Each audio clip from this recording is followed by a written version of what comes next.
அன்பார்ந்த உறவுகளே வணக்கம். இன்று நான் உங்களோடு உருவ வடிவால் பற்றி சற்று அளவலாம் நினைக்கிறேன். என்று சொன்னால் பல சமயத்தவர்கள் பலவாறு இறைவனை வழிபடுகிறார்கள். அதிலே ஒரு சிலர் பல உருவங்களிலே வழிபடுகிறார்கள். பொதுவாக இந்து சமயத்திலே முருகன், வள்ளி, தெய்வானை, காளி, கருப்புசாமி என்று பலவிதமான உருவங்களிலே பலவிதமான வடிவங்களே அவர்கள் வழிபடுகிறார்கள். இதை பற்றி தான் இப்பொழுது நான் உங்களோடு அளவலாகிறேன். கண்ணிலே அன்பிருந்தால் கல்லிலே தெய்வம் வரும் என்று சொல்கிறார்கள். உனது கண்ணிலே மனத்திலே கடவுள் பற்றிய அன்பு வெளிப்பாடு இருந்தால் கண்ணிலே கூட இறைவனை நீங்கள் காணலாம். எங்கும் எவையும் எரியுறு நீர் போல தங்கும் அவன் தானே தனி என்று சொல்கிறார்கள். இறைவன் எங்கும் இருக்கிறான், எவற்றிலும் இருக்கிறான். எவ்வாறு? நீரும் சூடும் போல பிரிக்க முடியாது. நீரிலே சூடு இருக்கிறது, கண்டுபிடிக்க முடியாது. எவ்வாறு சூடு வந்தது தெரிய முடியாது.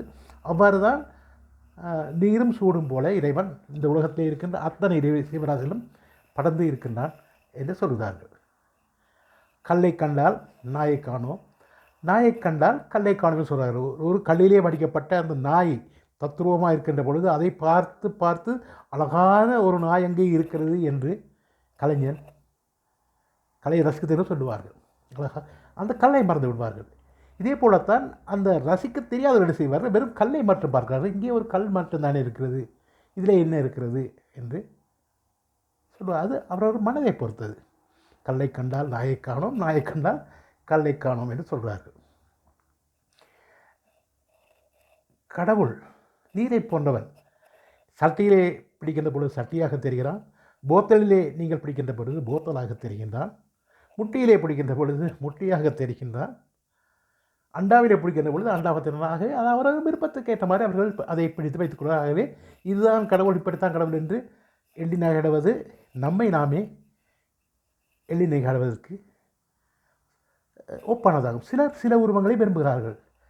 இப்பொழுது நான் எனது தந்தையை விரும்புகிறேன், தாயை விரும்புகிறேன், மனைவியை விரும்புகிறேன், பிள்ளையை விரும்புகிறேன். ஆகவே அந்த ரூபத்தில் நான் கடவுளை பார்க்கிறேன். நீங்கள் உங்கள் மனைவியை பார்க்கிறீர்கள், குழந்தையை பார்க்கிறீர்கள். இப்படித்தான் ஒவ்வொருத்தரும் ஒவ்வொரு ரூபத்திலே தனக்கு மனதுக்கு பிடித்ததை, ஆனால் என்னத்தை கடவுளை அங்கே பார்க்கிறார்கள் என்று நாங்கள் தெரிந்து கொள்ள வேண்டும். இசைக்கு உருவம் இல்லை. யார் இசைத்தாலும் இசைதான். ரசிக்கிறோம், தன்னை மறக்கிறோம், மயங்குகிறோம்.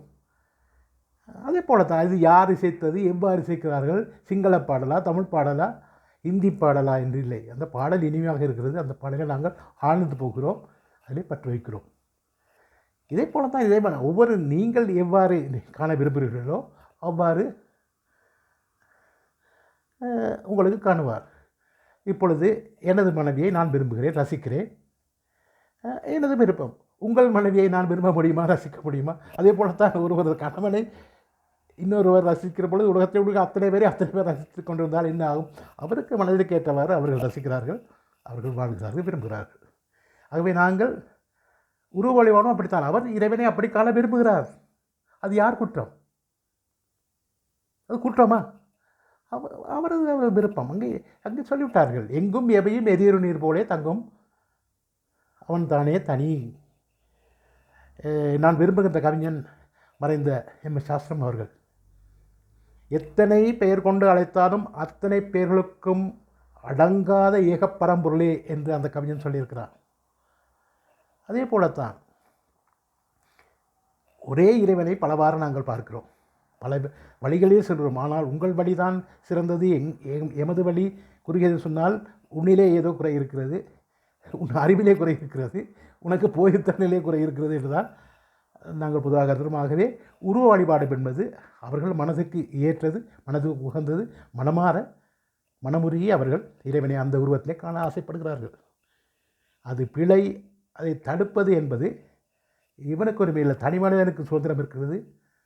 எல்லோரும் எல்லாமே பெற வேண்டும், இங்கு இல்லாத நிலை வேண்டும் என்று அழகாக சொல்லியிருக்கிறாகவே எவனும் தரம் குறைவாகவோ தரம் குறைத்தோ பேசுவது அவன் தரம் தாழ்ந்தவன் என்று காட்டிக்கொள்வதற்கே ஒழிய இது மற்றவனுக்கு ஏற்புடையதல்லாகவே அவரவர்கள் எப்படி காண விரும்புகிறார்களோ அப்படி காணட்டும். நாம் முடிந்தால் அவர்களுக்கு உதவி செய்வோம், முடியாவிட்டால் நாங்கள் உங்கள் பாசையிலே சொல்வதாக இருந்தால் நான் சொல்ல மாட்டேன். நமது வழியே நாம் இருப்போம். நன்றி, வணக்கம். இன்னொரு பதிவில் சந்திக்கிறேன்.